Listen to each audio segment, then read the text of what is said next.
كتاب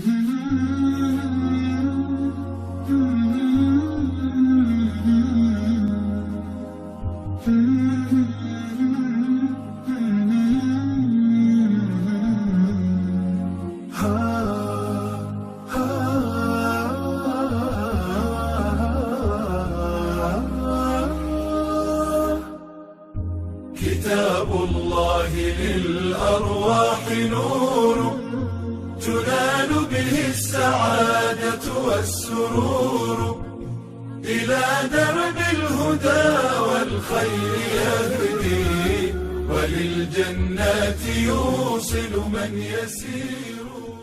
بسم الله الرحمن الرحيم، والحمد لله رب العالمين. اللهم لك الحمد حتى ترضى، ولك الحمد بعد الرضا، ولك الحمد إذا رضيت، والصلاة والسلام على أشرف الأنبياء والمرسلين.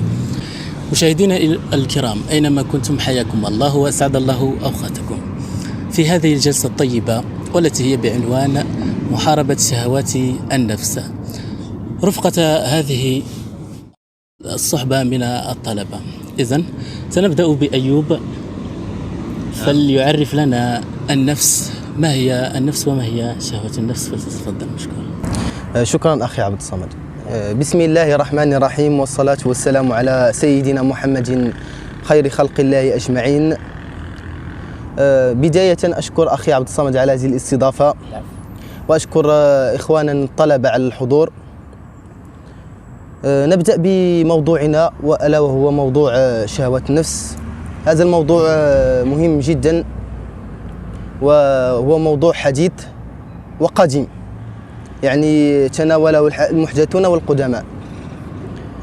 قبل أن نبدأ في أي موضوع لابد من شرح مفهوم هذا الموضوع لكي يسهل على المتابع أو المستمع فهمه.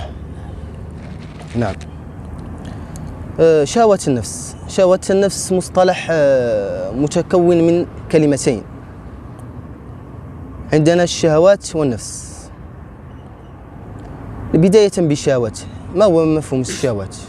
الشهوة وهي بمعنى الرغبة أو بمعنى الملذة، أي أنه فعل أو رغبة تسعى النفس إلى تحقيقها وإشباعها.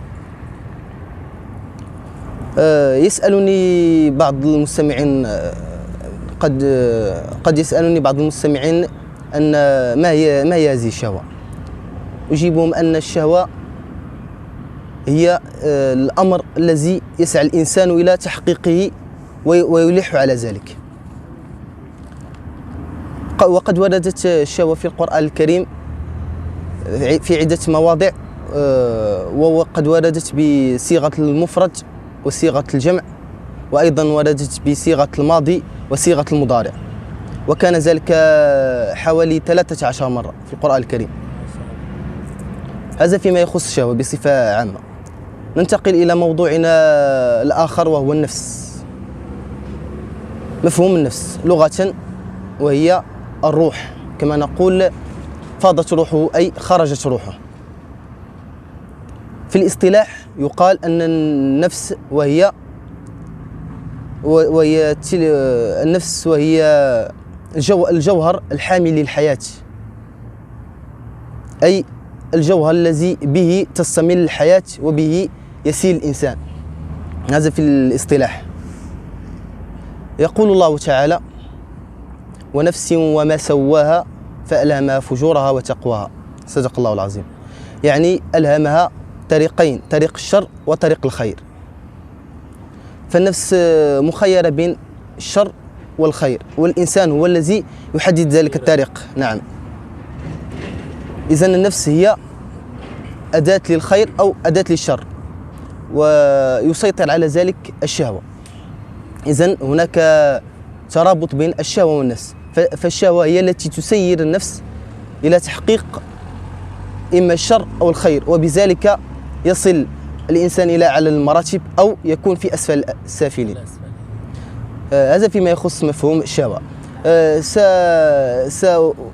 سأنهي الحديث بآيات من الذكر الحكيم تدل على موضوع الشهوة، ألا وهي قوله تعالى بعد بسم الله الرحمن الرحيم: زين للناس حب الشهوات من النساء والبنين زين للناس حب الشهوات من النساء والبنين والقناطير المقنطرة من الذهب والفضة والخيل المسومة والأنعام والحرث ذلك متاع الحياة الدنيا والله عنده حسن المآب. صدق الله العظيم. صدق الله العظيم.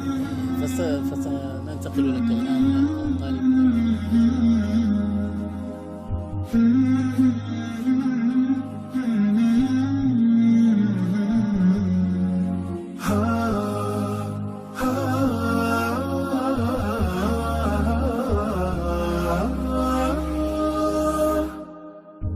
كتاب الله للأرواح نور تنال به السعادة والسرور إلى درب الهدى والخير يهدي وللجنات يوصل من يسير.